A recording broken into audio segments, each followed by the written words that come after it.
L'être humain s'habitue à organiser son temps et à en consacrer une partie pour se concentrer sur des choses importantes. Et plus nous nous concentrons sur des choses importantes dans notre vie, plus nous accomplirons de grandes réalisations dans ces domaines.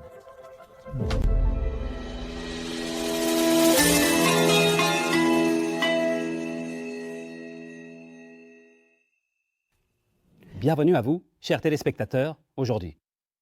Un sujet très important. 3 heures dans ta journée. C'est l'un des ouvrages du docteur Ibrahim Al-Caïd que nous avons le plaisir d'accueillir à nouveau. Bienvenue à vous, docteur. Soyez le bienvenu pour aborder un sujet très important tiré de l'un de vos ouvrages remarquables. Merci beaucoup, Khalil, et bienvenue à toi aussi. Je suis vraiment ravi de te retrouver également et de pouvoir apporter ce que je peux. Dans certains de tes ouvrages, tu parles de 3 heures dans ta journée qui peuvent faire de toi une personne exceptionnelle. Oui, quelles sont ces 3 heures et pourquoi ces 3 heures précisément?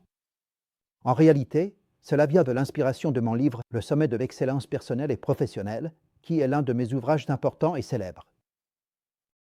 Et l'idée des 3 heures, qui rendent véritablement une personne exceptionnelle, l'unique et vraiment remarquable, est une idée absolument formidable, car elle met fortement l'accent sur la manière dont tu gères toi-même, comment tu atteins tes objectifs les plus importants et comment tu réalises le plus grand accomplissement de ta journée en te concentrant pleinement sur ce qui compte vraiment pour toi. Beaucoup d'entre nous, en fait, ont énormément d'occupations dans la vie. Il y en a qui, du matin jusqu'au soir, sont pris dans des occupations, des réunions, des événements et des affaires sociales, et ainsi de suite. Et beaucoup d'entre nous s'oublient eux-mêmes dans tout cela. C'est-à-dire cette énorme accumulation d'occupations et d'engagements. Mais cette accumulation, ces engagements et ces occupations éloignent parfois la personne de la réalisation de ses grands objectifs dans la vie. Et cette personne devient alors quelqu'un de marginal, car c'est la vie qui le mène et non lui qui dirige sa vie.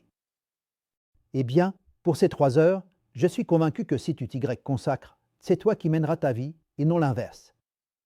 Excellent. Alors, docteur, ces 3 heures doivent-elles être consécutives ou peut-on les répartir? Laisse-moi d'abord t'expliquer ce que signifient ces 3 heures. 3 heures, ce que je veux dire, c'est que tu réserves 3 heures sur les 24 heures de ta journée. 1 heure pour ton Seigneur, 1 heure pour ton travail et 1 heure pour ton plaisir et tes loisirs. Certains pourraient dire, tu veux dire que je ne consacre qu'1 heure à Dieu. Je ne dis pas de ne consacrer qu'une seule heure. Je dis que tu dois te concentrer sur cette heure-là et l'investir autant que possible. Beaucoup de gens pourraient dire que nous investissons déjà beaucoup dans notre relation avec Dieu. Nous accomplissons les 5 prières et nous faisons le bien.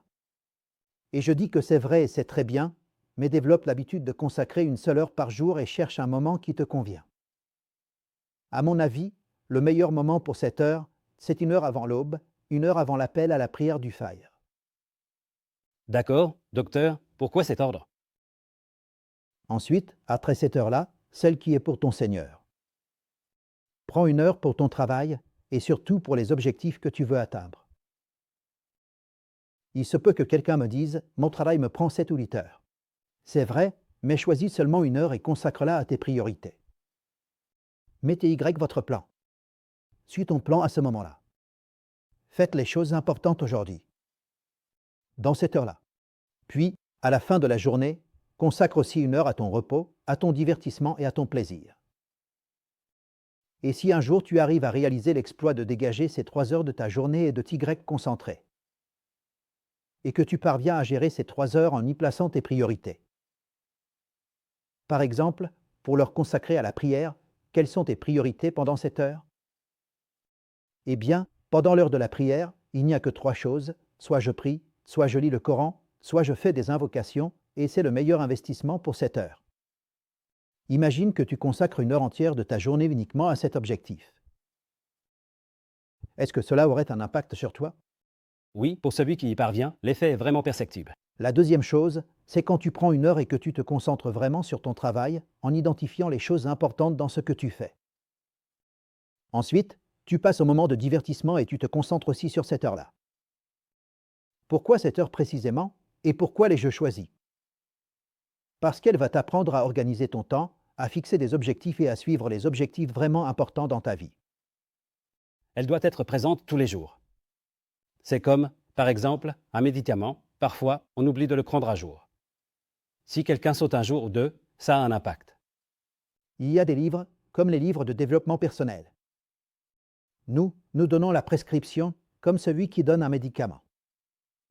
Ensuite, la façon dont tu prends la prescription dépend de ta situation. Par exemple, je t'ai dit 3 heures. Tu m'as dit, franchement, 3 heures, je ne peux pas. Je ne peux faire que 2 heures. Prends 2 heures et travaille sur ces 2 heures. C'est mieux que de ne rien avoir sur quoi travailler. Mais ces 3 heures apportent une forme d'équilibre parce qu'elles équilibrent. C'est-à-dire ton travail spirituel et ta relation avec ton Seigneur, avec ton emploi, ton métier, tes relations humaines, ton bien-être psychologique et chacun de ces aspects. C'est-à-dire que c'est une question très importante pour moi, pour l'être humain. Et dans chacune de ces heures, tu mets la priorité. Tu y mets tes priorités. Quelqu'un me dit, franchement, mon frère, c'est très bien. Moi, je voudrais juste 1 heure, mais peut-être que l'heure de l'aube, c'est difficile pour moi, je n'arrive pas à la faire. Eh bien, tu peux la prendre et la placer à un autre moment. C'est bien, il n'est pas nécessaire que ce soit à ce moment-là, mais le meilleur moment pour elle, c'est celui-ci. Supposons qu'une personne ait, par exemple, 1 mois de congé, qu'elle n'ait pas de travail et qu'elle va profiter de ce mois. Comment peut-elle transformer 3 heures et regrouper cette heure de travail avec l'une des 2 autres heures? Je suis ici maintenant. Là, tu commences à parler, disons, d'exception aux exceptions, parce que le voyage est une exception, ce n'est pas la vie ordinaire. Quand tu voyages, il te reste 70 ou 80% que tu peux consacrer à ton repos. C'est-à-dire qu'il faut vraiment profiter de ce voyage pour se reposer, se détendre, et ainsi de suite. Quant à tes obligations religieuses, il faut les accomplir autant que possible.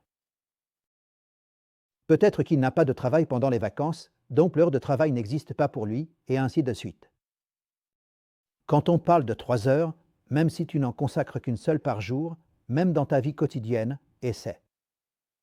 J'enseigne à mes étudiants qu'il ne faut pas sauter d'un coup et essayer de planifier toutes ces heures en une seule journée de façon continue. Je dis, prends seulement 1 heure. C'est-à-dire, mais, docteur, ne penses-tu pas que ces 3 heures existent déjà dans notre vie quotidienne? Tu les as résumées dans le travail, le plaisir, et on peut dire aussi dans la prière, c'est-à-dire que tu ne trouves pas qu'elles sont déjà intégrées à notre quotidien. Quand je parle d'une personne à la retraite qui n'a pas de travail, elle va gérer ces 3 heures de façon différente parce qu'elle n'a pas d'emploi. C'est pourquoi je peux lui dire, concentre-toi, par exemple, si la première heure est consacrée à la prière, augmente-la un peu et fais de même pour l'heure de divertissement. Et comme tu n'as pas de travail, mais que tu as des centres d'intérêt professionnels, tu veux Y investir et Y concentrer. Donc, c'est une question relative, cela dépend des circonstances de chacun. Par exemple, un étudiant va se concentrer beaucoup plus sur ses études et sur l'heure de travail que sur l'heure de prière, par exemple. Il accomplit ses devoirs religieux, mais il laisse la concentration sur l'adoration et 1 heure entière à ceux qui sont plus âgés, qui ont dépassé un certain âge, et ainsi de suite. Ce que je veux dire, c'est simplement que l'on doit s'habituer à organiser son temps et à en dédier une partie pour se concentrer sur des choses importantes. Et plus on se concentre sur des choses importantes dans notre vie, plus on réalisera de grandes choses dans ces domaines. Lorsque tu te concentres, à un moment précis de ta vie, sur l'adoration et que tu te dis, pendant 7 heures, par exemple, je veux mémoriser une page du Coran en 5 jours. Tu auras mémorisé 5 pages, n'est-ce pas? Et c'est un très grand accomplissement. Et il en va de même pour ton travail et tes loisirs. Je conseille à mes élèves de procéder heure par heure. Prends le premier mois et concentre-toi sur 1 heure, celle du travail. Docteur, si quelqu'un veut. Par exemple, vous avez dit que normalement c'est 1 heure, 1 heure, 1 heure. Oui. Et si quelqu'un veut, par exemple, ajouter 2 heures, 2 heures, 2 heures. Est-ce que cela ne serait pas un peu exagéré et difficile pour quelqu'un qui veut adopter ces habitudes? Au contraire. Le but, c'est que si tu prends cette heure, tu découvriras avec le temps qu'elle est devenue une partie très importante de ta vie et c'est la chose la plus précieuse que tu aies dans ta journée. C'est beau et tu verras que tu voudras augmenter cette heure, l'allonger un peu, jusqu'à ce que, un jour, tout ton temps soit organisé entre ta pratique religieuse, ton travail et tes relations humaines. De sorte que les 3 heures dont nous avons parlé deviennent toutes liées entre elles et servent tous tes objectifs et tes réalisations dans la vie. L'application de cette idée, docteur, peut varier d'une personne à l'autre. Est-ce qu'on peut, par exemple, fixer des limites minimales ou maximales en termes d'application? Pas du tout. Cela dépend de la manière dont on l'applique. Comme je te l'ai dit au début, le premier mois, prends une seule heure, disons l'heure de travail, c'est très bien, mais concentre-toi dessus pendant tout un mois. Franchement, en 30 jours, tu auras, Masha'Allah, 1 heure bien définie. Cette heure-là, tu t'y investis et tu t'organises autour d'elle. Certains, par exemple, moi, par exemple, cette heure, pour moi, c'est le début de la journée de travail. Le début du travail, c'est-à-dire de 8 heures à 9 heures. C'est cette heure-là, l'heure d'or, que j'utilise avant d'aller à mon bureau.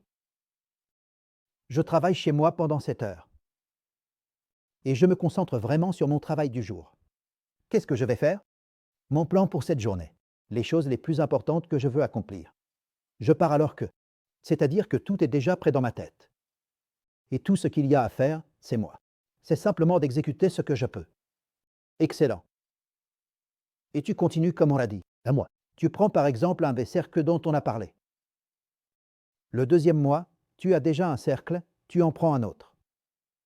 Le divertissement. Beaucoup de gens veulent se divertir. Ils veulent se faire plaisir. Mais parfois, les jours passent et tout ce qu'il fait, c'est aller au café ou bien s'asseoir avec un collègue ou un ami et discuter.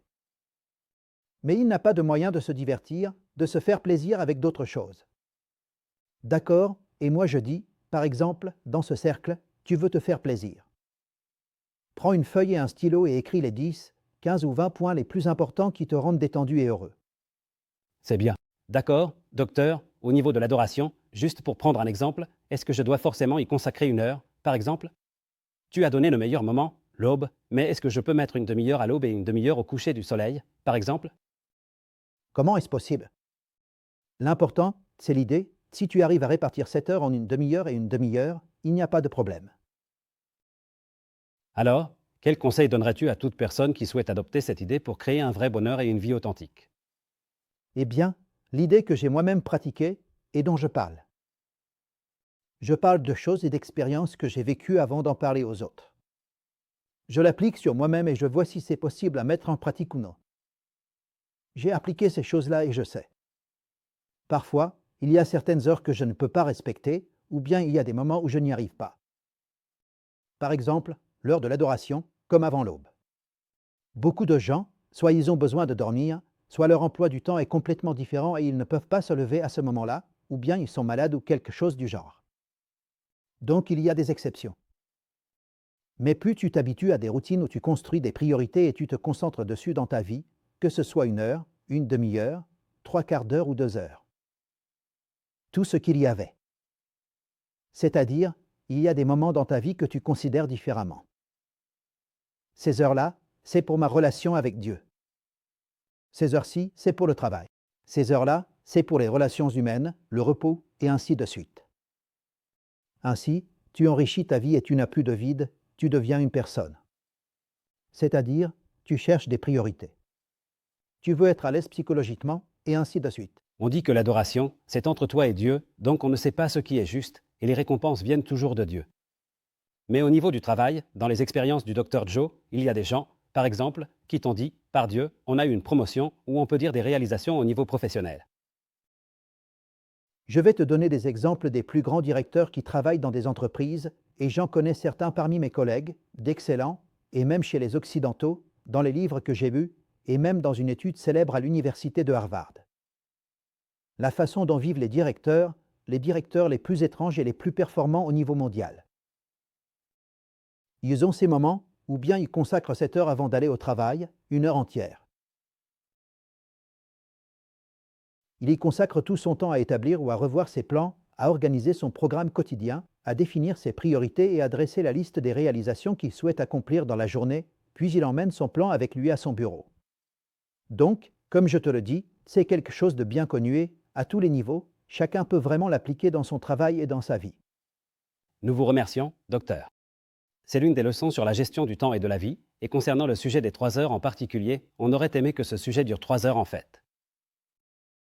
Merci à vous, docteur, et nous avons ainsi conclu cette partie des leçons sur la gestion du temps et de la vie. Et, si Dieu le veut, vous nous retrouverez à l'avenir, si Dieu le veut, pour d'autres sujets.